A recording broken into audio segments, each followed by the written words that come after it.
ఓం నమో వెంకటేశాయ. జ్ఞానజ్ఞేయ స్వరూప జ్ఞానగమ్య స్వభావ గోవింద గోవింద. త్వం జ్ఞాన సంసాధనరీతి దక్షః త్వం జ్ఞేయ రూపేణ హృది స్థితోసి త్వం జ్ఞానగమ్యోసి ఫలస్వరూపః త్వాం జ్ఞానకామీ మనసా నమామి అని అఖిలాండకోటి బ్రహ్మాండ నాయకుడు దేవదేవుడు శ్రీ వెంకటేశ్వర స్వామి వారిని భక్తిగా నమస్కరించుకుంటూ శ్రీకృష్ణ పరమాత్మ అనుగ్రహించిన శ్రీమద్భగవద్గీత గ్రంథం యొక్క అధ్యయన కార్యక్రమాన్ని ఈ పవిత్రమైన శుభప్రదోష సాయంకాలంలో మనం ప్రారంభించుకుందాం. ప్రారంభంలో ఆచార్యుల వారితో కలిసి ప్రార్థనా శ్లోకాలను సంకల్పవాక్యాలను చదువుకుని ఈ కార్యక్రమానికి మంగళాచరణం చేసుకుందాం. ఓం నమో వెంకటేశాయ. శ్రీ గురు ప్రార్థన. గురుర్బ్రహ్మ గురుర్విష్ణుః గురుర్దేవో మహేశ్వరః గురుః సాక్షాత్ పరం బ్రహ్మ తస్మై శ్రీ గురవే నమః. శ్రీనివాస ప్రార్థన.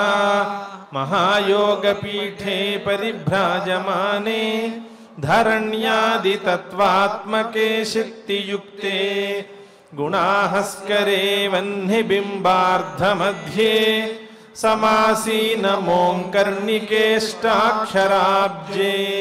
అథ సంకల్పః.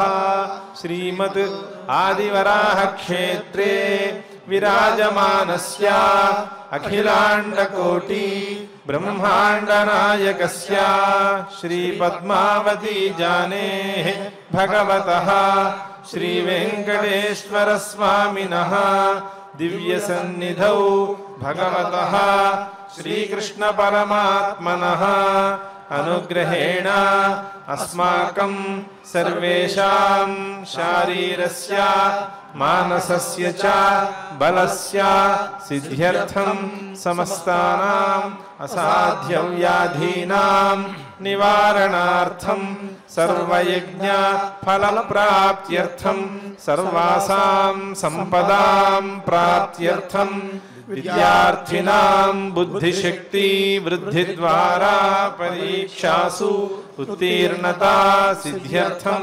అధికారిణాం స్వస్వవిధి నిర్వహణ కౌశల సిద్ధ్యర్థం సమస్త పాపక్షయార్థం శ్రీ పరమేశ్వర ప్రీత్యర్థం యథాశక్తి శ్రీమద్భగవద్గీతాయాః త్రయోదశాధ్యాయాంతర్గతా శ్లోకపారాయణం కరిష్యామహే. శ్రీగీతా ప్రార్థనా. సర్వోపనిషదో గావో దోగ్ధా గోపాలనందనః పార్థో వత్సః సుధీర్భోక్తా దుగ్ధం గీతామృతం మహత్. శ్రీకృష్ణ ప్రార్థనా. సంసార సింధుమగ్నస్య భగ్నభావస్య దుష్కృతేః దుర్భావలగ్న మనసః శ్రీకృష్ణ శరణం మమ. శ్రీవేదవ్యాస ప్రార్థనా. వాసిష్ఠ శక్తి పౌత్రశ్చ శుకదేవ గురుర్గురుః ఆషాఢ పూర్ణిమా పూజ్యః పూర్ణచంద్ర నిభాననః. శ్రీ గురుభ్యో నమః. జ్యోతిషామపి తజ్జ్యోతిః తమసః పరముచ్యతే జ్ఞానం జ్ఞేయం జ్ఞానగమ్యం హృది సర్వస్య విష్ఠితం అని పరమాత్మ యొక్క ఉపదేశం. ఆ పరమాత్మతత్వాన్ని జ్యోతిషామపి తజ్జ్యోతిః అని అర్థం చేసుకోవాలి. జ్యోతిషాం వెలుగుతున్నటువంటి వెలుతురును ప్రసాదించేటువంటి సూర్యచంద్రులు లేదా అగ్ని మొదలైన వాటన్నిటికీ కూడా జ్యోతి ప్రకాశన శక్తిని అందించేదిగా ఆ పరమాత్మతత్వాన్ని అర్థం చేసుకోవాలి. తమసః పరముచ్యతే ఆ పరమాత్మతత్వాన్ని చీకట్లకు అవతల ఉండేదిగా అర్థం చేసుకోవాలి. జ్యోతిషామపి తజ్జ్యోతిః తమసః పరముచ్యతే. ఇలా పరమాత్మతత్వాన్ని అర్థం చేసుకోవాలి అంటే జ్ఞానం అంటే ఇంతకుముందు పరమాత్మ చెప్పినటువంటి అమానిత్వం మొదలైనటువంటి జ్ఞాన సాధనాలు, అలాగే జ్ఞేయం పరమాత్మతత్వం అనేటువంటి అంశము, జ్ఞానగమ్యం జ్ఞాన సాధనాలతో ఆ పరమాత్మతత్వం అర్థమవుతుంది అనేటువంటి విషయాన్ని అర్థం చేసుకోవాలి. ఈ మూడు కూడా జ్ఞానం జ్ఞేయం జ్ఞానగమ్యం హృది సర్వస్య విష్ఠితం. హృది అందరి యొక్క మనసులలో, అందరి యొక్క హృదయాలలో ఇవన్నీ కూడా కొలువై ఉన్నాయి అనే విషయాన్ని అర్థం చేసుకోవాలి అని పరమాత్మ చెప్తున్నాడు. చెప్పటంలో మొదలు పరమాత్మతత్వాన్ని జ్యోతిషామపి తజ్జ్యోతి అని అర్థం చేసుకోమన్నాడు.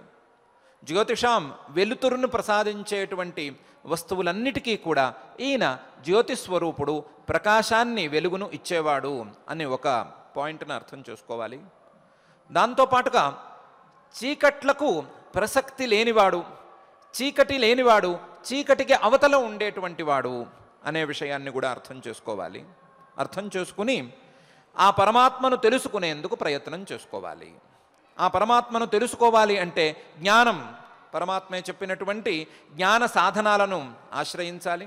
అమానిత్వం, అదంభిత్వం, అహింసా, క్షాంతిరార్జవం అనేటువంటి జ్ఞాన సాధనాలను 20ని జాగ్రత్తగా సాధించుకోవాలి. అలాగే జ్ఞేయమైనటువంటి ఆ పరమాత్మతత్వాన్ని తెలుసుకోవాలి. జ్ఞేయమైన ఆ పరమాత్మతత్వాన్ని తెలుసుకుంటే జ్ఞానగమ్యమైనటువంటి ఆ పరమాత్మతత్వం తెలుస్తుంది.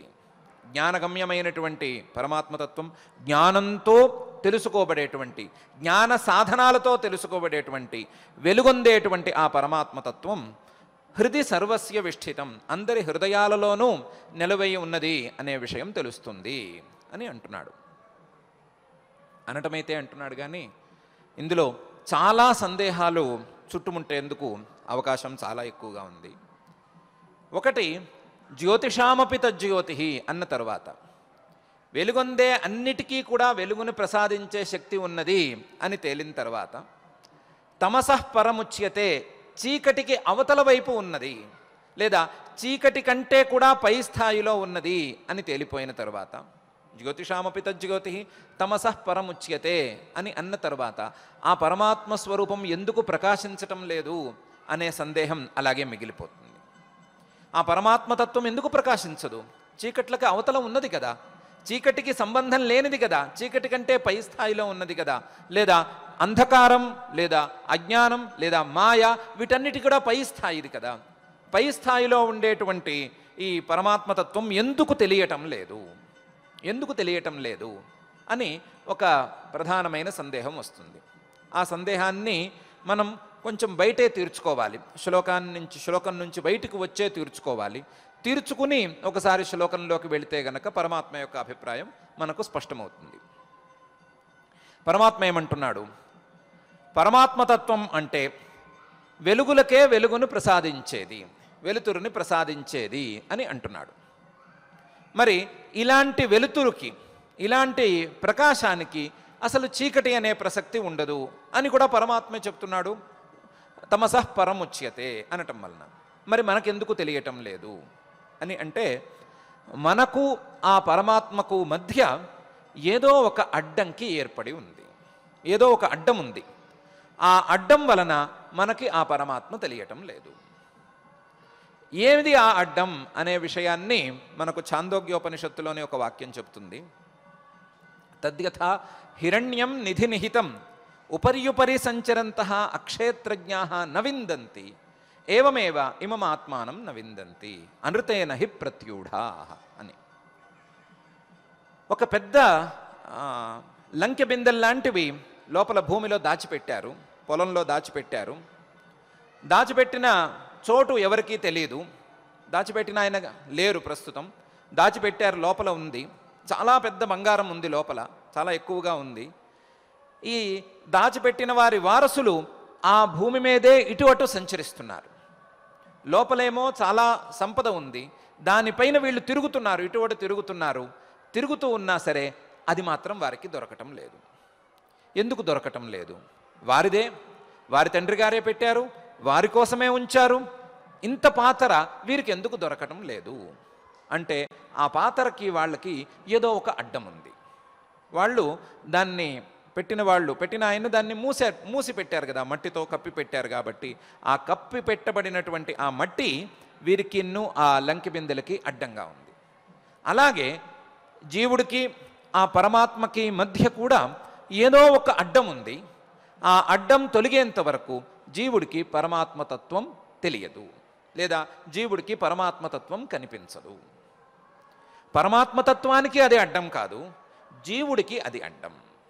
ఉదాహరణను చూసుకోవాలంటే సూర్యుడు మబ్బులతో కప్పబడి ఉన్నాడు, లేదా సూర్యుణ్ణి మబ్బులు కమ్మేసినాయి అని అంటాము. మబ్బులు కమ్మేసినాయి సూర్యుణ్ణి అంటే దాని అర్థం సూర్యుడు ప్రకాశించటం లేదనా, సూర్యుడు వెలుతురు ఇవ్వటం లేదనా, లేదా మనం సూర్యుడిని చూడలేకపోతున్నాము అనే. మన కళ్ళకి ఆ మబ్బు అడ్డమా, లేకపోతే సూర్యుడి వెలుతురుకి ఆ మబ్బు అడ్డమా అని సరిగ్గా ఆలోచిస్తే సూర్యుడు తనంతట తాను వెలుగుతూనే ఉన్నాడు, మబ్బు అడ్డం ఉన్నా వెలుగుతాడు, లేకపోయినా వెలుగుతాడు. కానీ మన కళ్ళకు మాత్రం ఈ మబ్బు అనేటువంటి తెర అడ్డంగా ఉంది. ఆ అడ్డంగా ఉన్నంతసేపు మనకు సూర్యుడు కనిపించడు. సూర్యుడు కనిపించకపోవటం వలన మనకి కనిపించటం లేదు అనకుండా సూర్యుణ్ణి మబ్బులు కమ్మేసినాయి, లేదా సూర్యుడిని మబ్బులు కప్పేసినాయి అని మనం అంటాం. సూర్యుడిని మబ్బులు ఏమీ కప్పలేదు, మన కళ్ళను కప్పినాయి. మన కళ్ళను కప్పడానికి మబ్బులే అక్కర్లేదు, చిన్నపాటి బట్ట ముక్కైనా చాలు, లేదా చిన్నపాటి వేలైనా చాలు, ఏదైనా సరే మన కంటికి అడ్డం సరిపోతుంది. మన కంటికి అడ్డమే తప్ప సూర్యుడికి అడ్డం కాదు. అలాగే ఇక్కడ కూడా వెలుతురులకే వెలుతురును ప్రసాదించేటువంటి స్వయం ప్రకాశమానమైనటువంటి ఈ ఆత్మతత్వానికి, పరమాత్మతత్వానికి ఈ మనం చెప్పుకునేటువంటి అడ్డం కాదు. అడ్డం కాదు కాబట్టే పరమాత్మ తమసః పరముచ్యతే అని అన్నాడు. అయితే అది మనకి పరమాత్మతత్వం తెలియకుండా అడ్డం పడుతోంది. చూసేవారికి, తెలుసుకోవలసినటువంటి జీవుడికి ఈ పరమాత్మతత్వం అందకుండా ఈ మధ్యలో ఉండేటువంటి అడ్డం పడుతోంది కాబట్టి దాన్ని పూర్తిగా తొలగించుకుని పరమాత్మతత్వాన్ని తెలుసుకోవాలి అని పరమాత్మ అభిప్రాయపడుతున్నాడు. ఆ అభిప్రాయంతోనే పైన ఆ మాట స్పష్టంగా చెప్పకుండా సూచనాత్మకంగానే విడిచిపెట్టేసి జ్ఞానం జ్ఞేయం జ్ఞానగమ్యం హృది సర్వస్య విష్ఠితం అని అంటున్నాడు. ఆ పరమాత్మతత్వానికి మీకు అడ్డం ఉందండి. ఆ అడ్డం పోవాలి అంటే మీకు జ్ఞానం రావాలి, తత్వజ్ఞానం రావాలి. తత్వజ్ఞానం రావాలి అంటే ఏం చెయ్యాలి అంటే నేను చెప్పిన 20 జ్ఞాన సాధనాలను ప్రధానంగా సాధించుకోవాలి. అమానిత్వం మొదలుపెట్టి చెప్పినటువంటి 20 సాధనాలను జాగ్రత్తగా సాధించుకోవాలి. సాధించుకున్నట్లయితే గనక ఆ జ్ఞేయమైనటువంటి తత్వం తెలుస్తుంది. ఆ జ్ఞేయం జ్ఞానగమ్యం అవుతుంది. జ్ఞానంతో ఆ తెలుసుకోవలసినటువంటి పరమాత్మతత్వం సరిగ్గా తెలుస్తుంది అని ఒకసారి చెప్తున్నాడు. అయితే ఈ పరమాత్మతత్వం ఎక్కడ ఉంది, ఎక్కడ ఉన్నది అని తెలుసుకోవాలి. ఏ రకంగా తెలుసుకోవాలి? ఎక్కడో మీరు చీకట్లకు అవతలాని, లేదా ఈ సృష్టిని దాటి, ప్రపంచాన్ని దాటి ఎక్కడో ఉంది అంటే అక్కడికి వెళ్ళి తెలుసుకోవటం ఎట్లా, ఏ విధంగా తెలుసుకోవాలి అనే అనవసరమైన సందేహాలకు లోనవుతారేమో. ఇది ఎక్కడో లేదు, హృది సర్వస్య విష్ఠితం. ప్రతి ప్రాణి యొక్క హృదయాంతరాళాల్లో ఈ జ్ఞేయమైనటువంటి పరమాత్మతత్వం నిలిచి ఉంది. ఉన్నటువంటి ఆ పరమాత్మతత్వాన్ని తెలుసుకోలేకపోతున్నారు. మధ్యలో ఉండేటువంటి ఆ తెర వలన తెలుసుకోలేకపోతున్నారు. తెలుసుకోలేకపోతున్నటువంటి ఆ పరమాత్మతత్వాన్ని, తెలుసుకోవలసినటువంటి పరమాత్మతత్వాన్ని జ్ఞాన సాధనాలను సరిగ్గా సాధించుకుని చక్కగా తెలుసుకోవాలి అనే అభిప్రాయంతో జ్ఞానం జ్ఞేయం జ్ఞానగమ్యం హృది సర్వస్య విష్ఠితం అని పరమాత్మ అంటున్నాడు. ఇది కాక ఇంకొక చాలా పెద్ద సందేహం వస్తుంది. సందేహం కొంతమందికి సహజంగానే వచ్చుండొచ్చు, కొంతమందికి ఇప్పుడు చెప్పడం ద్వారా కూడా రావచ్చు. ఒక పెద్ద సందేహానికి ఆస్కారం ఉంది. జ్యోతిషామపి తజ్జ్యోతి అని అంటున్నారు. జ్యోతిషామపి తజ్జ్యోతి అంటే మనకు తెలిసినటువంటి వెలుతురు, ఆ వెలుతురుకి కారణంగా ఇంకొక వెలుతురు ఉంది, ఆ వెలుతురే పరమాత్మతత్వం అని అంటున్నారు. ఇలా అంటే గనక మాకు తెలిసిన వెలుతురు ఒకటి ఉంది, దాని వెనకాల ఇంకొక వెలుతురు ఉంది, ఈ రెండుటిలాగానే పరమాత్మతత్వం ఉంటుందా? మాకు తెలిసిన వెలుతురు చంద్రుడి వెన్నెల, దాని వెనకాల ఉండేటువంటి వెలుతురు సూర్యుడి యొక్క వెలుతురు. సూర్యుడి యొక్క ప్రకాశం చంద్రుడి మీద పడ్డప్పుడు అది ప్రతిఫలనం చెంది మనం చేరినప్పుడు అది మనకు వెన్నెలగా తోస్తుంది. ఇది మనకు తెలిసిన విషయం. మాకు తెలిసిన వెలుతురు చంద్రుడి యొక్క వెలుతురు, దాని వెనకాల ఉండేటువంటి వెలుతురు సూర్యుడి యొక్క వెలుతురు.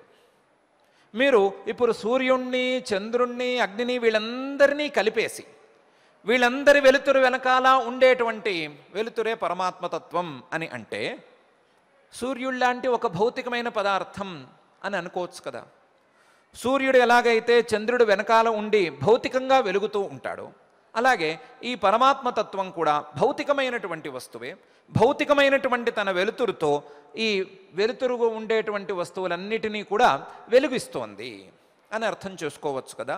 ఈ రకమైనటువంటి భావన వస్తే, ఈ రకంగా మేము అర్థం చేసుకుంటే తప్పేంటి అనే సందేహం రావచ్చు. జ్యోతిషామపి తజ్జ్యోతి అనే పదం వింటే కొంత ఈ సందేహం రావడానికి ఆస్కారం ఉంది. అలాంటి సందేహాలను రానివ్వద్దు. వెలుతురు రెండు రకాలు. ఒకటి మనకు కనిపించేటువంటి భౌతికమైనటువంటి వెలుతురు. ఏ వెలుతురులోనైతే మనం కొంచెం వేడిని కాస్త అనుభవిస్తాము. మనకు సైన్స్లో చెప్పినట్లుగా వెలుగు అంటే దాంతోపాటు ఎంతో కొంత ఉష్ణశక్తి తప్పకుండా ఉండి తీరాలి అనే నియమం ప్రకారం ఉష్ణశక్తితో కలిసినటువంటి వెలుతురు, ఇవన్నీ ఒకవైపు. అలాంటి వెలుతురు గురించి ఇప్పుడు చర్చ కాదు. ఆ వెలుతురుకు కారణమైనటువంటి ఆత్మతత్వ ప్రకాశం లేదా జ్యోతిస్సు లేదా జ్ఞానం అనేటువంటి అంశాన్ని గురించి చెప్తున్నాము. అది భౌతికమైనది కాదు. భౌతికమైనటువంటి వెలుతురు వేరు, ఉష్ణశక్తితో కూడినటువంటి వెలుతురు వేరు. మనం చెప్పుకునేటువంటి పరమాత్మతత్వం యొక్క ప్రకాశం వేరు. మనం తెలుగులో అనువాదం కోసం సులభంగా వెలుతురు వెలుతురు అనుకున్నాం, కానీ వెలుతురు అనకుండా ప్రకాశం అని అనుకున్నా, లేదా జ్ఞానప్రకాశం అనుకున్నా, లేదా జ్యోతి అని అనుకున్నా ఈ సందేహం రావటానికి ఆస్కారం ఉండదు. లేదా స్వయం జ్యోతి అని అనుకున్నా ఈ సందేహం రావటానికి ఆస్కారం ఉండదు అని చెప్పటం కోసం పరమాత్మ జ్యోతిషామపి తజ్జ్యోతి అని చెప్పిన తర్వాత జ్ఞానం జ్ఞేయం జ్ఞానగమ్యం అని 3 సార్లు జ్ఞాన జ్ఞాన జ్ఞాన అనే పదాన్ని ఆవృత్తి చేశాడు. జ్ఞానం అనే పదాన్ని ఆవృత్తి చేయటం ద్వారా పరమాత్మ ఇది జడ ప్రకాశం కాదు, ఇది జ్ఞాన ప్రకాశం. మీరు అనుభవించేటువంటి వెలుతురు లేదా ప్రకాశం ఇది జడ ప్రకాశం లేదా భౌతికమైనటువంటి ప్రకాశం. ఆ భౌతికమైన ప్రకాశానికి కారణమైనటువంటిది ఆత్మ ప్రకాశం లేదా జ్ఞాన ప్రకాశం, జ్ఞప్తి ప్రకాశం, స్వయం ప్రకాశం. ఈ ప్రకాశం వేరు, ఆ వెలుతురు వేరు అనే విషయాన్ని అర్థం చేసుకోవాలి. అనే విషయాన్ని జ్ఞానం జ్ఞేయం జ్ఞానగమ్యం హృది సర్వస్య విష్ఠితం అని చెప్తున్నాడు. ఇంతేకాకుండా ఈ పరమాత్మను ఎక్కడ తెలుసుకోవాలి, పరమాత్మను ఎక్కడ అర్థం చేసుకోవాలి, పరమాత్మను ఎక్కడ చూసుకోవాలి. ఒకవైపేమో ప్రపంచమంతా పరమాత్మే నిండి ఉన్నాడు అని ఒకవైపు చెప్తున్నారు. ప్రపంచమంతా నిండినటువంటి పరమాత్మ ప్రకాశ స్వరూపం అని అంటున్నారు.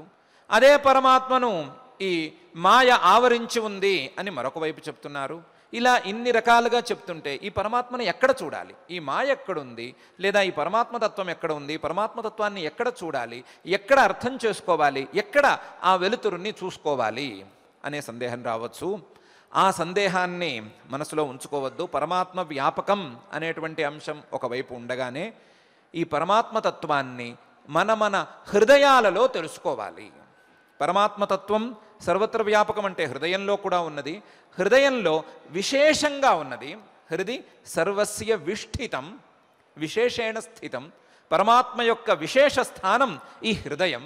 హృదయంలో పరమాత్మను తెలుసుకోవాలి. హృదయంలో పరమాత్మను తెలుసుకోవాలి అంటే హృదయంలో ఈ అమానిత్వం మొదలైనటువంటి జ్ఞాన సాధనాలను తెలుసుకోవాలి, జ్ఞాన సాధనాలను తెచ్చుకుని ఆ హృదయాన్ని శుద్ధి చేసుకోవాలి. హృదయాన్ని శుద్ధి చేసుకున్న తరువాత జ్ఞేయమైనటువంటి ఆ పరమాత్మతత్వాన్ని, హృదయంలో కొలువై ఉండేటువంటి జ్ఞేయమైనటువంటి ఆ పరమాత్మతత్వాన్ని ఈ జ్ఞాన సాధనాలతో చక్కగా తెలుసుకోవాలి. తెలుసుకున్నప్పుడు ఆ పరమాత్మతత్వం వెలుగుతుంది, ఆ వెలుతురు కనిపిస్తుంది, పరమాత్మ ప్రకాశం అనేది తెలుస్తుంది, లేకపోతే తెలియదు. హృదయంలోనే ఈ పనులన్నీ జరగాలి, హృదయంలోనే ఈ జ్ఞాన సాధనాలు రావాలి, అదే చోట పరమాత్మ ప్రకాశం కూడా రావాలి అని పరమాత్మ సూచన చేస్తున్నాడు. ఈ శ్లోకంలో ఉండేటువంటి పదాలన్నిటినీ కూడా ఆయా ఉపనిషత్తుల నుంచి తీసుకువచ్చాడు అని నిన్న కూడా మనం ఒకసారి అనుకున్నాము. మరొకసారి అనుకుంటే జ్యోతిషామపి తజ్జ్యోతి అనేటువంటి భాగాన్ని తద్దేవా జ్యోతిషాం జ్యోతి ఆయుర్హోపాసతే మృతం అనేటువంటి వాక్యం నుంచి తీసుకొచ్చాడు. తమసః పరముచ్యతే అనేటువంటి భాగాన్ని ఆదిత్యవర్ణం తమసః పరస్తాత్ అనేటువంటి భాగం నుంచి తీసుకువచ్చాడు. జ్ఞానం జ్ఞేయం జ్ఞానగమ్యం అనేటువంటి అంశాన్ని ఏష సువిజ్ఞేయ అనేటువంటి అంశం ద్వారా తీసుకొచ్చాడు. అలాగే హృది సర్వస్య విష్ఠితం అనేటువంటి అంశాన్ని సవా ఏష ఆత్మా హృది తస్యేదం నిరుక్తం హృద్యయమితి తస్మాత్ హృదయమితి అనేటువంటి ఉపనిషద్భాగం నుండి తీసుకువచ్చాడు. ఇలా ఉపనిషద్భాగాల నుండి తీసుకువచ్చిన అంశాలతో ఈ శ్లోకాన్ని పూర్తి చేసి మనకుండేటువంటి ప్రధానమైనటువంటి సందేహాలను నివృత్తి చేయాలి అని పరమాత్మ అభిప్రాయపడుతున్నాడు. ఆ అభిప్రాయంతో జ్యోతిషామపి తజ్జ్యోతి తమసః పరముచ్యతే జ్ఞానం జ్ఞేయం జ్ఞానగమ్యం హృది సర్వస్య విష్ఠితం అని అంటున్నాడు. అని పై శ్లోకంలో ఇంతవరకు చెప్పినటువంటి ఉపదేశానికి, ఇంతవరకు చేసిన ఉపదేశానికి ఒక చిన్న ఉపసంహారం చేద్దాము అనే అభిప్రాయంతో ఇతి క్షేత్రం సమాసేన ఇతి క్షేత్రం తథా జ్ఞానం జ్ఞేయంచోక్తం సమాసతః మద్భక్త ఏతద్విజ్ఞాయ మద్భావాయోపపద్యతే అని అంటున్నాడు. ఈ విధంగా క్షేత్రం, అలాగే ఆ క్షేత్రానికి సంబంధించినటువంటి జ్ఞానం, జ్ఞాన సాధనాలు, అలాగే జ్ఞేయం, ఈ క్షేత్రం ద్వారా ఈ జ్ఞాన సాధనాల ద్వారా తెలుసుకోవలసినటువంటి పరమాత్మతత్వం, వీటన్నిటి గురించి సమాసతః సంక్షేపంగా నేను చెప్పాను. ఇది క్షేత్రం తథా జ్ఞానం జ్ఞేయంచ ఉక్తం సమాసతః. ఈ మూడిటి గురించి నేను సంగ్రహంగా చెప్పాను. మద్భక్త, నా యొక్క భక్తుడు, ఏతత్, ఇవన్నీ లేదా క్షేత్రంలో ఉండేటువంటి పరమాత్మతత్వాన్ని విజ్ఞాయ, బాగుగా తెలుసుకుని, విజ్ఞాయ మద్భావాయ ఉపపద్యతే, నన్ను చేరటానికి, నాలో ఒకటైపోవటానికి, నా నుండి బయటకు వచ్చినటువంటి ఆ భక్తుడు నాలో ఒకటైపోవటానికి, మద్భావాయ అంటే మోక్షానికి, ఉపపద్యతే యోగ్యుడవుతున్నాడు, మోక్షాన్ని పొందుతాడు అని ఈ శ్లోకంలో అంటున్నాడు. ఇలా చిన్నపాటి ఉపసంహారాన్ని ఈ శ్లోకంలో చేస్తున్నాడు. ఏమని చేస్తున్నాడు? ఇంతవరకు నేను క్షేత్రం గురించి చెప్పాను. మహాభూతాన్యహంకార బుద్ధిరవ్యక్తమేవ చ ఇంద్రియాణి దశైకంచ పంచచేంద్రియగోచరా ఇచ్ఛాద్వేష సుఖం దుఃఖం సంఘాతశ్చేతనాధృతి ఏతత్ క్షేత్రం సమాసేన సవికారముదాహృతం అని చెప్పాను కదా, అది క్షేత్రం. దాని గురించి నేను సంగ్రహంగా మాత్రమే చెప్పాను. ఇది క్షేత్రం సమాసేన అని మాత్రమే అన్నాను, సంగ్రహంగానే చెప్పాను. ఆ సంగ్రహంగా చెప్పినటువంటి క్షేత్రం గురించి సరిగ్గా తెలుసుకోవాలి. దాని యొక్క స్వభావం ఏంటి, అది ఎలా భౌతికమవుతుంది, భౌతికమైనటువంటి ఆ క్షేత్రం ఎక్కడి నుంచి వచ్చింది, ఎక్కడి నుంచి వచ్చి మళ్ళీ తిరిగి ఎక్కడికి వెళ్ళిపోతోంది, ఎలా మారుతోంది, ఇలాంటి విషయాలు బాగా తెలుసుకోవాలి. క్షేత్రం, అలాగే ఆ క్షేత్రం ద్వారా, ఈ శరీరం ద్వారా పరమాత్మను తెలుసుకోవటానికి నేను చెప్పినటువంటి జ్ఞానాన్ని, జ్ఞానోపాయాలని, ఏతత్ జ్ఞానమితి ప్రోక్తం అజ్ఞానం యదతోన్యథా అని వరకు చెప్పినటువంటి అమానిత్వం అదంభిత్వం అని మొదలుపెట్టి 5 శ్లోకాలలో చెప్పినటువంటి 20 జ్ఞాన సాధనాలను సరిగ్గా తెలుసుకోవాలి. తెలుసుకుని వాటిని ఆచరించుకోవాలి. ఇది క్షేత్రం తథా జ్ఞానం. అలాగే జ్ఞేయం, జ్ఞేయం యత్తత్ ప్రవక్ష్యామి యజ్ఞాత్వా అమృతమశ్నుతే అనాదిమత్ పరం బ్రహ్మ నసత్తన్నాసదుచ్యతే అని మొదలుపెట్టి, అలాగే తమసః పరస్తాత్ వరకు చెప్పినటువంటి జ్ఞేయతత్వాన్ని, జ్ఞేయమైనటువంటి తెలుసుకోవలసినటువంటి పరమాత్మతత్వాన్ని కూడా నేను సంగ్రహంగా చెప్పాను. జ్ఞేయంచోక్తం సమాసతః, దాన్ని బాగా తెలుసుకోవాలి.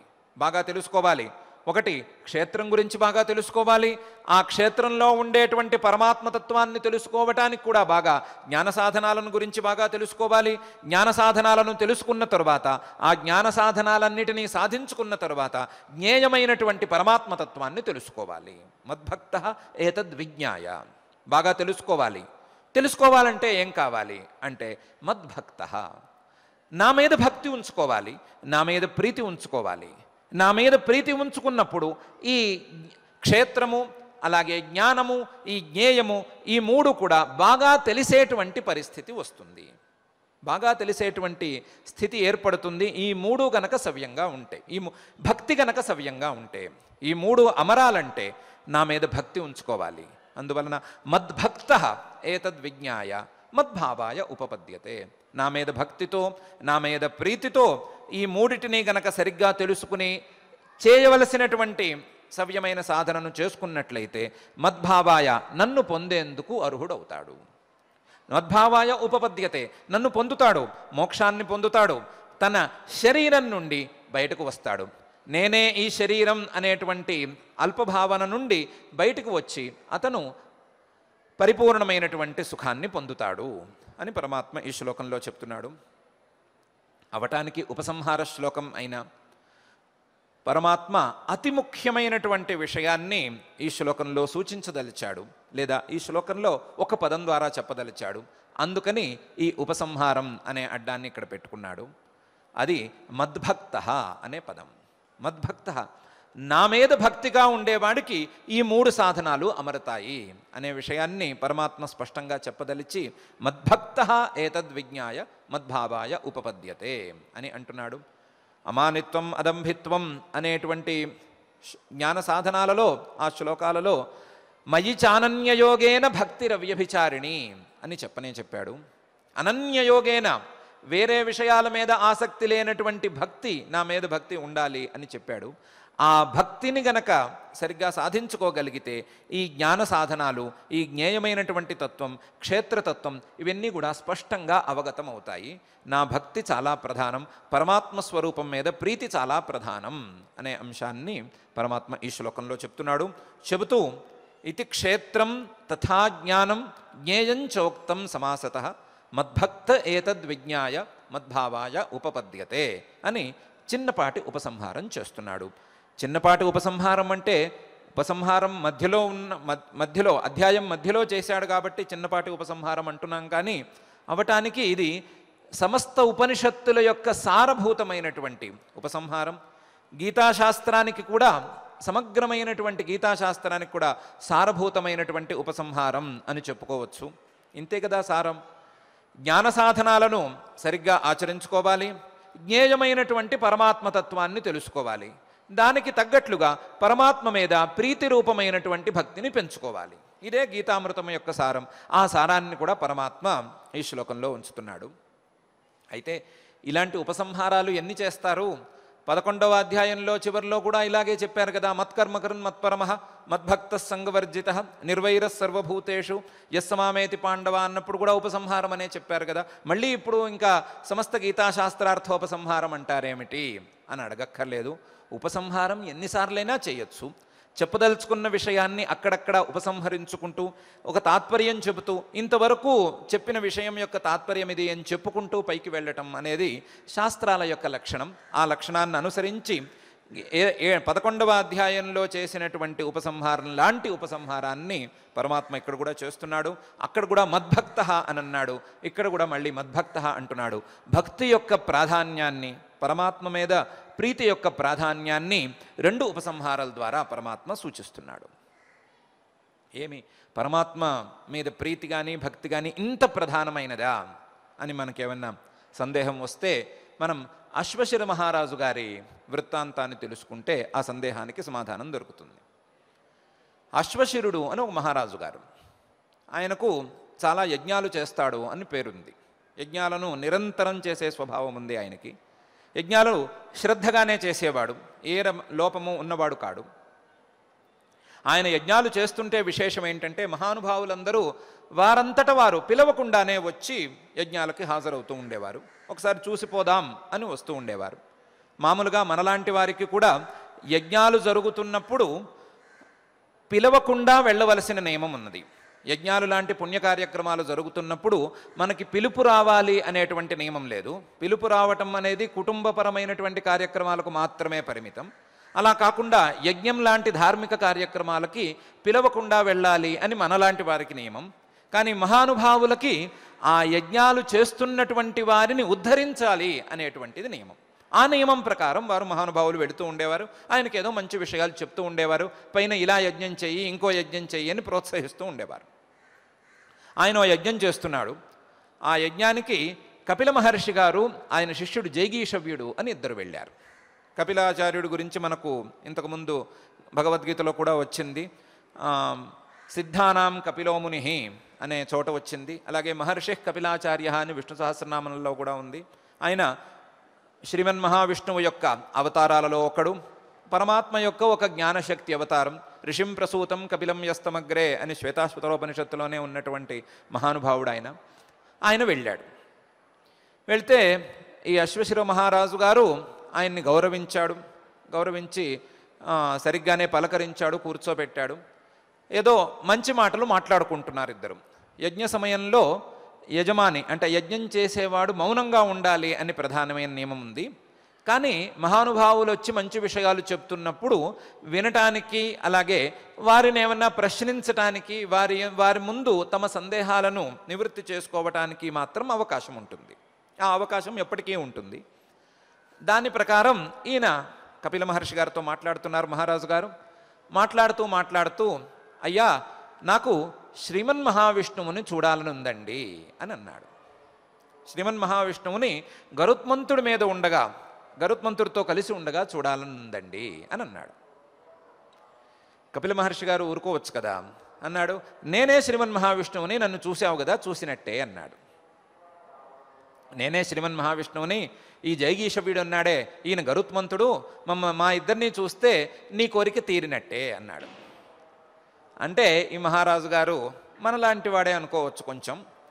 స్వామి, మేమేదో మిమ్మల్ని గౌరవిస్తామండి, ఏదో వచ్చారు, అయ్యా మహావిష్ణువు లాంటి వారు మా ఇంటికి వచ్చారు అని గౌరవిస్తాము, ఏదో మీరు అలాంటి వారు ఇలాంటి వారిని పొగుడుతాము, అవన్నీ నిజం అనుకుంటారా మీరు? అవన్నీ నిజాలు కావండి, ఏదో గౌరవం కొద్దీ ఓ మాట అంటాము పెద్దవారిని, అంతే తప్ప ఏదో మహావిష్ణు స్వరూపులు మీరు వచ్చారు అనగా నేనే మహావిష్ణువుని మీరు అనుకోకూడదు, అలా అనుకోవటం తప్పండి. నాకు గరుత్మంతుడి మీద శ్రీమన్ మహావిష్ణువుని చూడాలి, శంఖచక్ర గదాధారిగా చూడాలి అని కోరికండి అన్నాడు. గౌరవంగా అన్నాడా లేదా ఇంకో రకంగా అన్నాడో అన్నాడు. కపిల మహర్షి గారు ఏమీ తొణకలేదు, వెనకలేదు. వెంటనే ఆయన రూపం మారిపోయింది. శంఖచక్ర గదాధారిగా ఆయన కనిపించాడు. పక్కనే ఉండేటువంటి జైగీషవుడు గరుత్మంతుడిగా మారిపోయాడు. ఆయనకు 2 రెక్కలు, ముక్కు అన్నీ వచ్చేసినాయి. ఇదో గరుత్మంతుడు, ఇదో శ్రీమన్ మహావిష్ణువు, నువ్వు అడిగిన శంఖచక్ర గదాధారిగా ఉన్నాను కదా అన్నాడు. అంటే ఈ అశ్వశిరో మహారాజు గారు అప్పటికైనా తెలుసుకోవచ్చు కదా. ఈయన అన్నాడు, అయ్యా గారడీలు నా ముందు ప్రదర్శించకండి, గారడీలొద్దు, నేనేదో శ్రీమన్ మహావిష్ణువుని సాక్షాత్కరింపజేసుకోవాలి అని కోరుకున్నాను, పెద్దవారు వచ్చారు కదా అని మీతో అన్నాను, మీరు దాన్ని చూపిస్తారేంటి? మీకేవో యోగశక్తులు ఉండొచ్చు, లేదా గారడీ చేసే లక్షణం ఉండొచ్చు, ఇంద్రజాలం ఉండొచ్చు, అవన్నీ నాకు చూపిస్తారేంటి? నేను చూడదలుచుకుంది మిమ్మల్ని కాదు, నేను శ్రీమన్ మహావిష్ణువుని చూడాలి అని అన్నాడు. ఆయన కోపగించుకోలేదు, కపిల మహర్షి గారు ఏం కోపగించుకోలేదు. జైగీషవ్యుడు అసలే మాట్లాడలేదు, గురువుగారు మాట్లాడకపోతే ఈయనేం మాట్లాడతాడు? అందుకని ఉన్నట్టుండి వీళ్ళిద్దరూ మాయమైపోయారు. అదేంటి మాయమైపోయారు అని అనుకునే లోపలే ఆ యజ్ఞశాలలోకి క్రూర మృగాలన్నీ వచ్చి ప్రవేశించినాయి. యజ్ఞశాల మొత్తం క్రూర మృగాలతో నిండిపోయింది. యజ్ఞశాలలో క్రూర మృగాలు తప్ప వేరే ఏమీ లేవు అనే స్థాయిలో మృగాలు నిండిపోయి ఉన్నాయి. మామూలుగా మనం తెల్లవారుజామున 5ంటికి లేచి కాస్త వేసవి కాలంలో, చలికాలంలో కాదు, ఏదో వాకింగ్ చేద్దాము అని రోడ్డు మీదకు వెళుతుంటే ఊర కుక్కల్ని చూస్తేనే భయంగా ఉంటుంది. ఆ కుక్కలు మనకి ఎంతో కొంత అలవాటు పడి ఉంటాయి, ఏదో మనం వస్తే భౌ మనవు, కానీ ఆ కుక్కను చూస్తే భయంగా ఉంటుంది. క్రమంగా అటువైపు వెళ్ళటమైనా మానేయాలి, లేదా వాకింగ్ అయినా మానేయాలి. ఆ పరిస్థితిలో ఉండగా కుక్కని మించి నక్క, ఆ నక్కని మించి పులి, పులిని మించి సింహం, సింహాన్ని మించి ఎలుగుబంటి, ఇలా మొత్తం క్రూర మృగాలన్నీ కలిసి కట్టుకుని యజ్ఞశాల నిండా ఉండిపోయినాయి.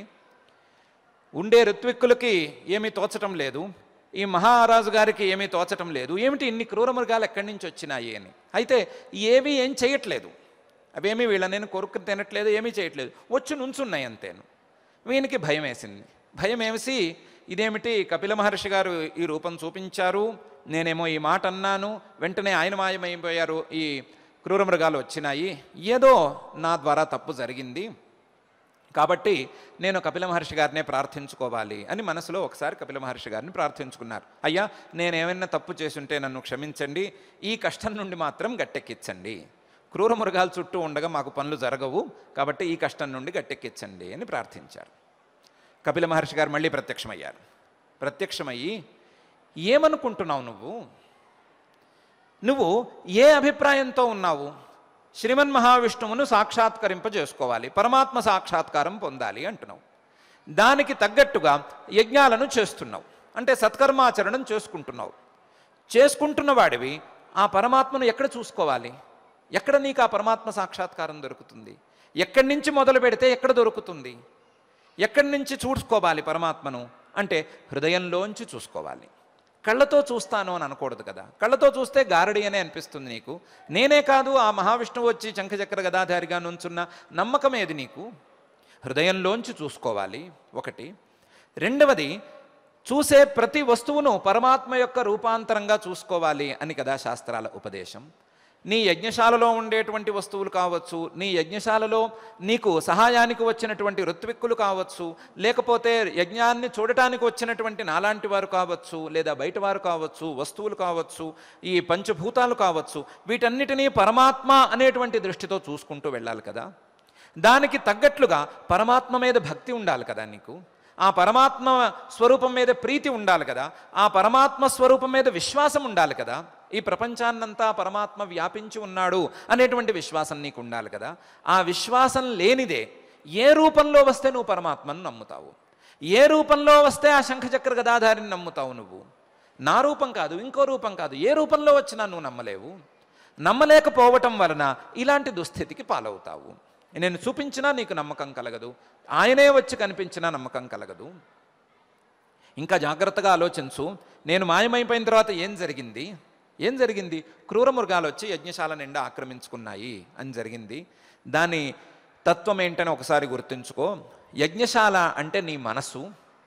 ఆ యజ్ఞశాలలో నీ మనసులో నిరంతరం సత్కర్మాచరణ చేసుకోవాలి అనేటువంటి సంకల్పం గనక నీకున్నట్లయితే పరమాత్మ మీద ప్రీతిని పెంచుకో, పరమాత్మ మీద భక్తిని పెంచుకో.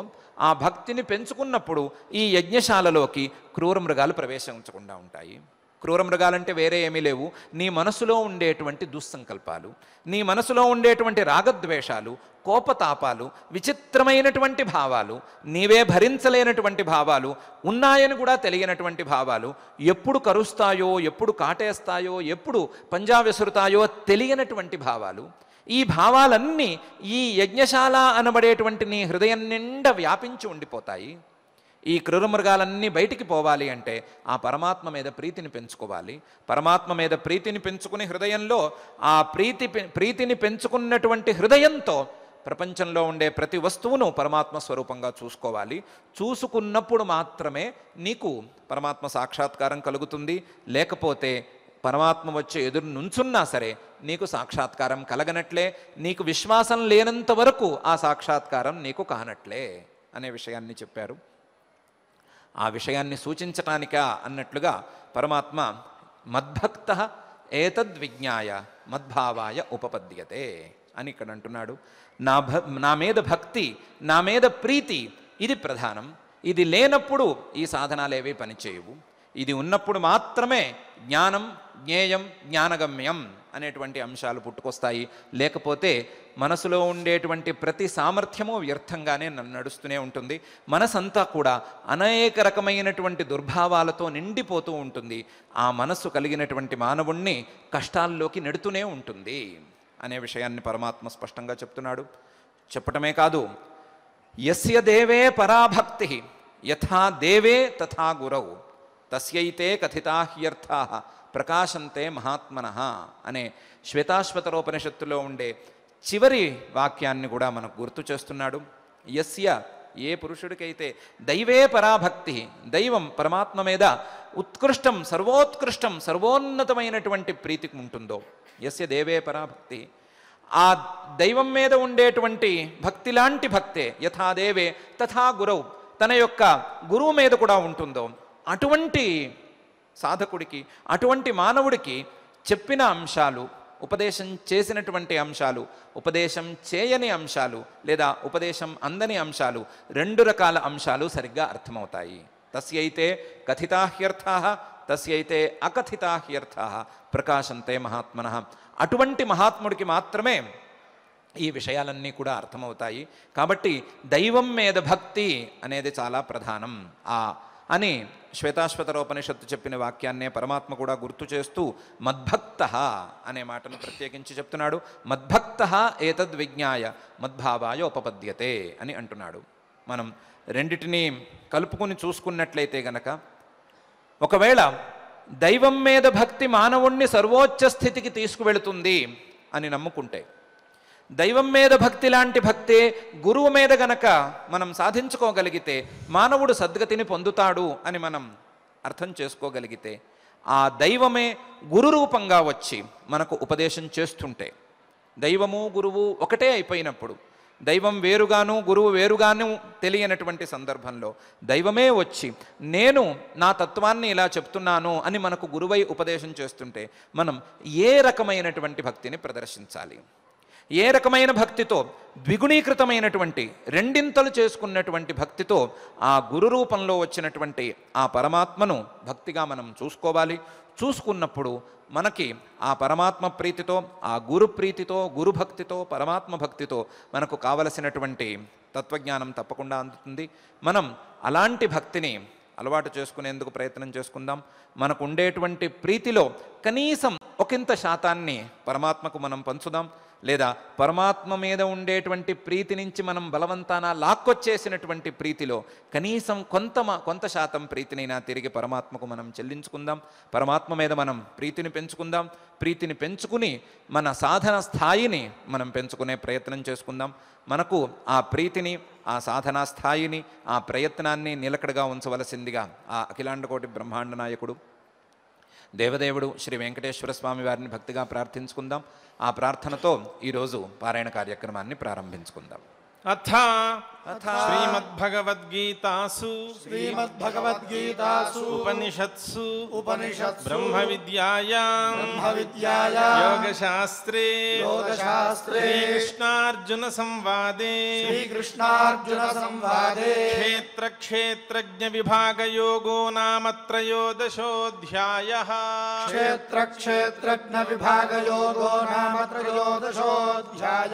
శ్రీభగవానువాచ ఇదం శరీరం కౌంతేయ క్షేత్రమిత్యభిధీయతే ఏతద్యో వేత్తి తం ప్రాహుః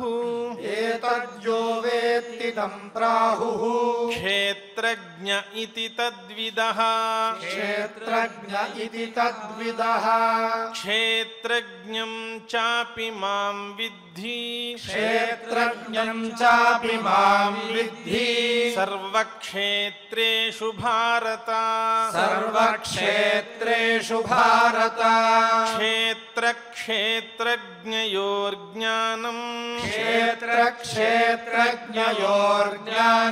యత్తజ్ఞానం మతం మమ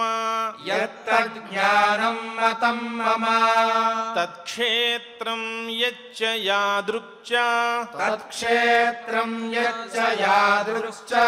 యద్వికారి యతశ్చ యత్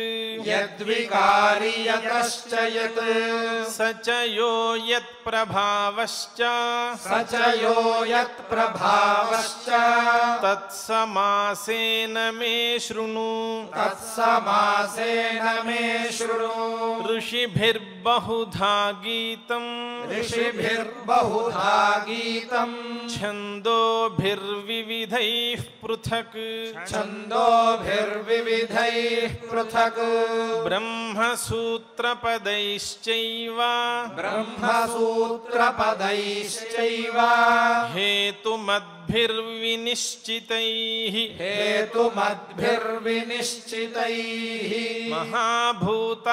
మహాభూతాన్యహంకారః బుద్ధిరవ్యక్తమేవ చ ఇంద్రియాణి దశైకం చ పంచచేంద్రియగోచరాః ఇచ్ఛాద్వేషః సుఖం దుఃఖం సంఘాతశ్చేతనా ధృతిః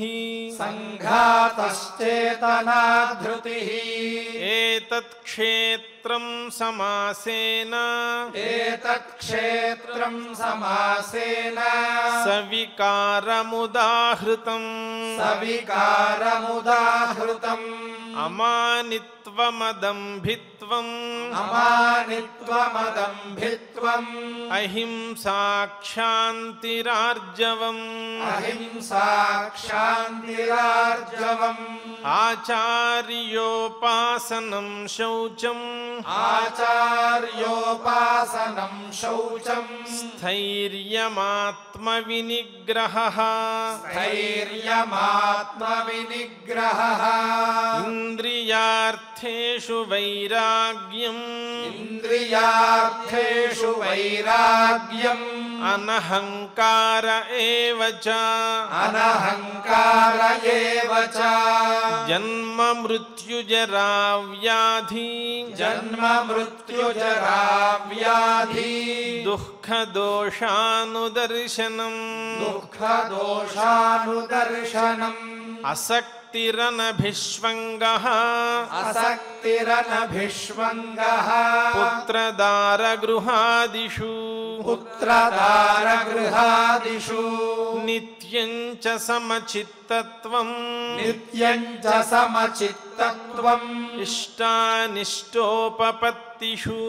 इष्टानिष्टोपपत्तिषु मयि चानन्ययोगेन मयि चानन्ययोगेन भक्तिरव्यभिचारिणी भक्तिरव्यभिचारिणी विविक्तदेशसे सर्वतोक्षिशिरोमुखम् सर्वतः श्रुतिमल्लोके सर्वतः श्रुतिमल्लोके सर्वमावृत्य तिष्ठति सर्वमावृत्य तिष्ठति सर्वेन्द्रियगुणाभासम् सर्वेन्द्रियगुणाभासम् सर्वेन्द्रियविवर्जितम् सर्वेन्द्रियविवर्जितम् असक्तं सर्वभृच्चैव असक्तं सर्वभृच्चैव निर्गुणं गुणभोक्तृ च निर्गुणं गुणभोक्तृ च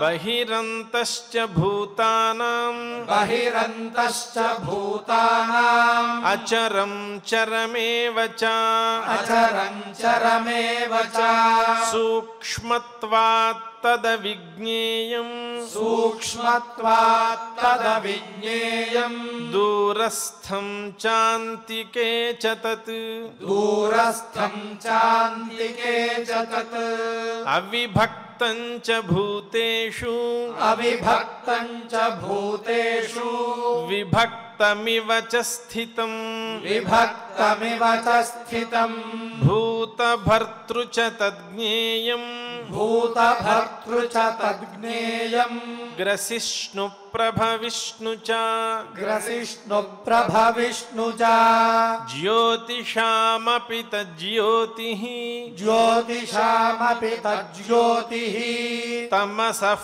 परमुच्यते तमसः परमुच्यते ज्ञानं ज्ञेयं ज्ञानगम्यं ज्ञानं ज्ञेयं ज्ञानगम्यम् हृदि सर्वस्य विष्ठितम् हृदि सर्वस्य विष्ठितम् इति क्षेत्रं तथा ज्ञानम् इति क्षेत्रं तथा ज्ञानम् ज्ञेयं चोक्तं समासतः ज्ञेयं चोक्तं समासतः मद्भक्त एतद्विज्ञाय मद्भक्त एतद्विज्ञाय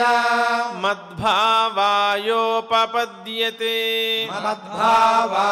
मद्भावायोपपद्यते प्रकृतिं पुरुषं चैव प्रकृतिं पुरुषं चैव विध्यनादि उभावपि विध्यनादि उभावपि विकारांश्च गुणांश्चैव विकारांश्च गुणांश्चैव विद्धि प्रकृतिसम्भवान् विद्धि प्रकृतिसम्भवान् कार्यकारणकर्तृत्वे कार्यकारणकर्तृत्वे हेतुः प्रकृतिरुच्यते हेतुः हेतुः प्रकृतिरुच्यते पुरुषः सुखदुःखानां पुरुषः सुखदुःखानां भोक्तृत्वे हेतुरुच्यते भोक्तृत्वे हेतुरुच्यते पुरुषः प्रकृतिस्थो हि पुरुषः प्रकृतिस्थो हि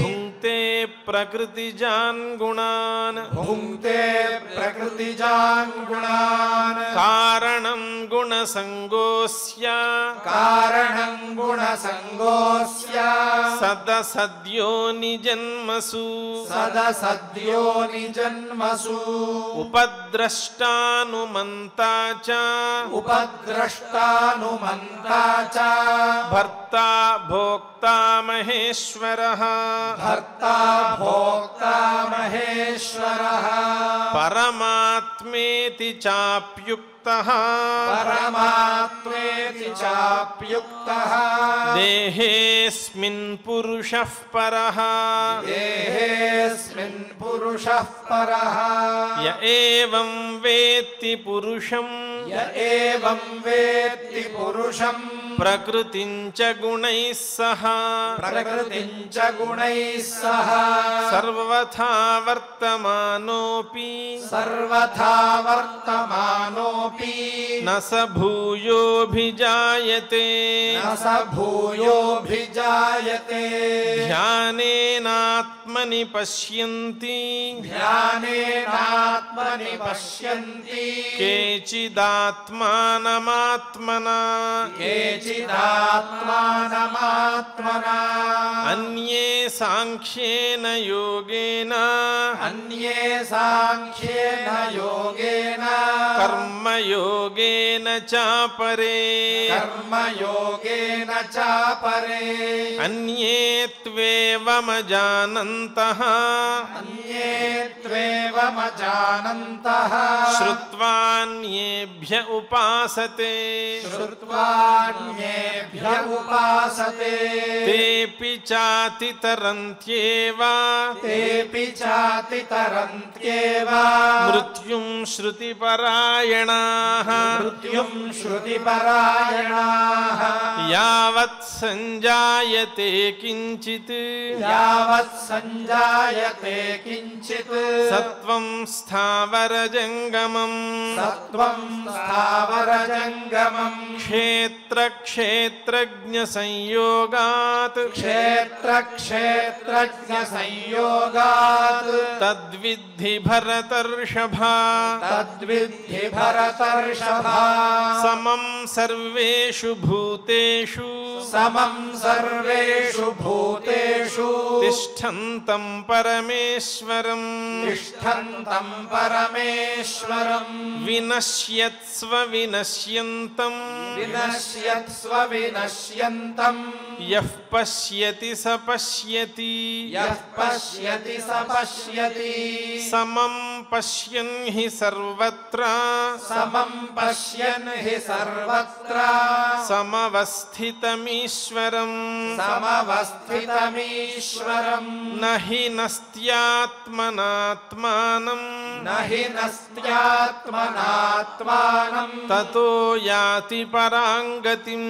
ततो याति पराङ्गतिम् प्रकृत्यैव च कर्माणि प्रकृत्यैव च कर्माणि क्रियमाणानि सर्वशः क्रियमाणानि सर्वशः यः पश्यति तथात्मानं यः पश्यति तथात्मानम् अकर्तारं स पश्यति अकर्तारं स पश्यति यदा भूतपृथग्भावम् यदा भूतपृथग्भावम् एकस्थमनुपश्यति एकस्थमनुपश्यति तत एव च विस्तारम् तत एव च विस्तारम् ब्रह्म सम्पद्यते तदा ब्रह्म सम्पद्यते तदा अनादित्वान् निर्गुणत्वात् अनादित्वान् निर्गुणत्वात्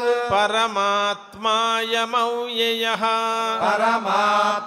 పరమాత్మాయమవ్యయః శరీరస్థోపి కౌంతేయ శరీరస్థోపి కౌంతేయ న కరోతి న లిప్యతే న కరోతి న లిప్యతే యథా సర్వగతం సౌక్ష్మ్యాత్ యథా సర్వగతం సౌక్ష్మ్యాత్ ఆకాశం నోపలిప్యతే ఆకాశం నోపలిప్యతే సర్వత్రావస్థితో దేహే సర్వత్రావస్థితో దేహే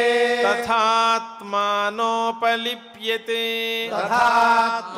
తథాత్మానోపలిప్యతే యథా ప్రకాశయత్యేకః యథా ప్రకాశయత్యేకః కృత్స్నం లోకమిమం రవిః కృత్స్నం లోకమిమం రవిః క్షేత్రం క్షేత్రీ తథా కృత్స్నం క్షేత్రం క్షేత్రీ తథా కృత్స్నం ప్రకాశయతి భారత ప్రకాశయతి భారత క్షేత్ర క్షేత్రజ్ఞయోరేవం క్షేత్ర క్షేత్రజ్ఞయోరేవం అంతరం జ్ఞానచక్షుషా అంతరం జ్ఞానచక్షుషా భూత ప్రకృతి మోక్షం చ భూత ప్రకృతి మోక్షం చ ఏ విదుర్యాంతి తే పరం ఏ విదుర్యాంతి తే పరం ఇది శ్రీమద్భగవద్గీతాసు ఇది శ్రీమద్భగవద్గీతాసు ఉపనిషత్సు ఉపనిషత్సు బ్రహ్మ విద్యాయాం బ్రహ్మవిద్యాయాం యోగశాస్త్రే యోగశాస్త్రే శ్రీకృష్ణార్జున సంవాదే శ్రీకృష్ణార్జున సంవాదే క్షేత్ర క్షేత్రజ్ఞ విభాగ యోగో నామ త్రయోదశోऽధ్యాయః క్షేత్ర క్షేత్రజ్ఞ విభాగ యోగో నామ త్రయోదశోऽధ్యాయః. త్రయోదశాధ్యాయంలో ఉన్న శ్లోకాలన్నింటినీ చక్కగా పారాయణం చేసుకున్నాం. ఇప్పుడు అన్నమాచార్యులు వారి సంకీర్తనం గట్టిగా తెలుసుకుంటే అనే సంకీర్తనతో సంకీర్తన కార్యక్రమాన్ని నిర్వహించుకుందాం.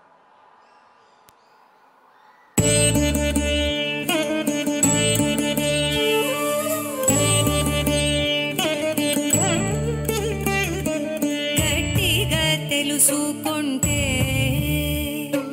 కన్నదే కంటి కూరుమా గట్టిగా తెలుసుకుంటే కన్నదే కంటి గురుమా దట్టమై సుజ్ఞానము తనలోనే ఉన్నది దట్టమై సుజ్ఞానము తనలోనే ఉన్నది గట్టిగా తెలుసుకుంటే కన్నదే కంటి గురుమా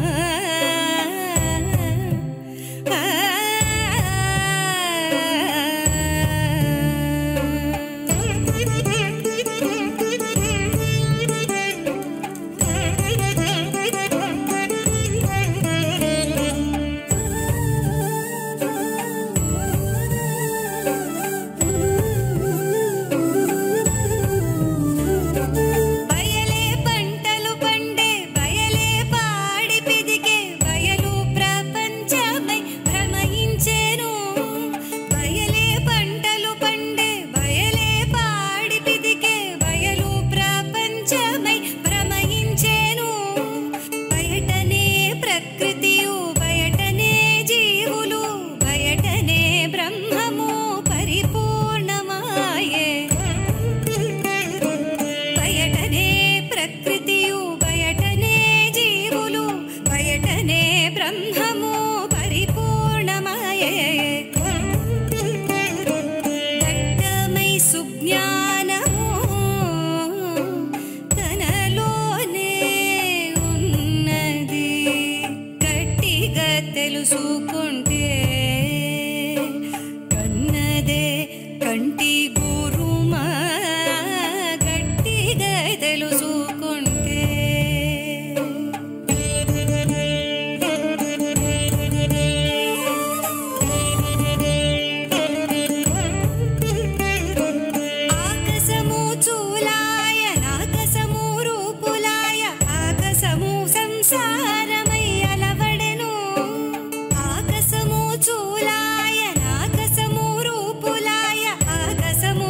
సంసారమై అలవడెను ఆకాశాన దివియును ఆకాశాన లోకములు ఆకాశాన శ్రీహరి అవతారమందెను ఆకాశాన దివియును ఆకాశాన లోకములు ఆకాశాన శ్రీహరి అవతారమందెను దట్టమై సుజ్ఞానము తనలోనే ఉన్నది గట్టిగా తెలుసుకుంటే కన్నదే కంటి గురుమా గట్టిగా తెలుసుకుంటే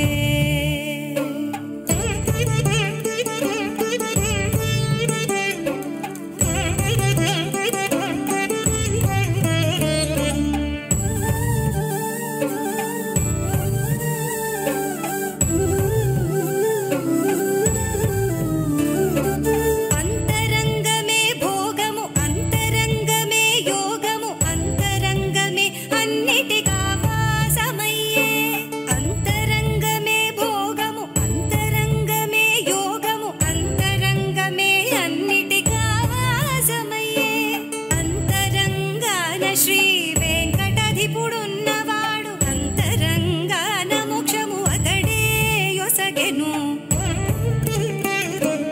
అంతరంగాన శ్రీ వెంకటాధిపుడున్నవాడు అంతరంగాన మోక్షము అతడే యొసగెను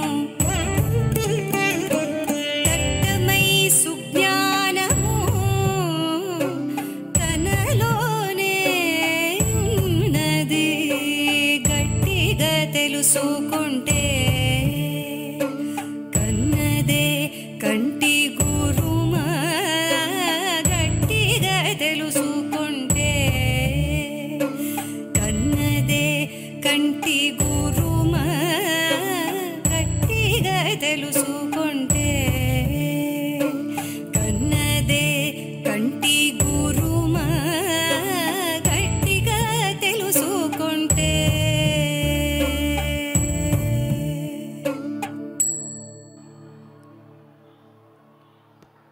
చక్కటి అర్థం కలిగిన అన్నమాచార్యుల వారి సంకీర్తనను చేసుకున్న తరువాత ఆచార్యుల వారితో కలిసి మంగళ శ్లోకాలను చదువుకుని ఈ కార్యక్రమాన్ని మంగళాంతంగా పూర్తి చేసుకుందాం. యత్ర యోగేశ్వరః కృష్ణో యత్ర పార్థో ధనుర్ధరః తత్ర శ్రీర్విజయో భూతిర్ధ్రువా నీతిర్మతిర్మమ అథ క్షమా ప్రార్థనా యదక్షరపదభ్రష్టం మాత్రాహీనం చ యద్భవేత్ తత్సర్వం క్షమ్యతాం దేవ నారాయణ నమోస్తుతే. అథ భగవత్ సమర్పణం కాయేన వాచా మనసేంద్రియైర్వా బుద్ధ్యాత్మనా వా ప్రకృతే స్వభావాత్ కరోమి యద్యత్ సకలం పరస్మై నారాయణాయేతి సమర్పయామి.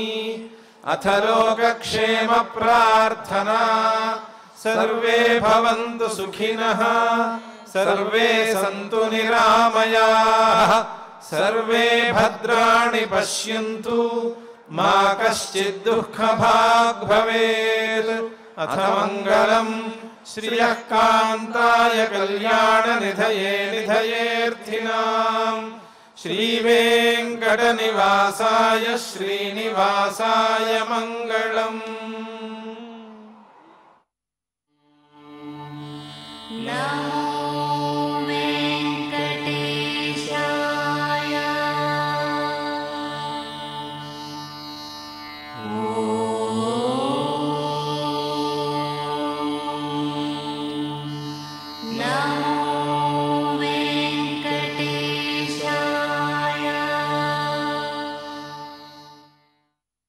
ఓ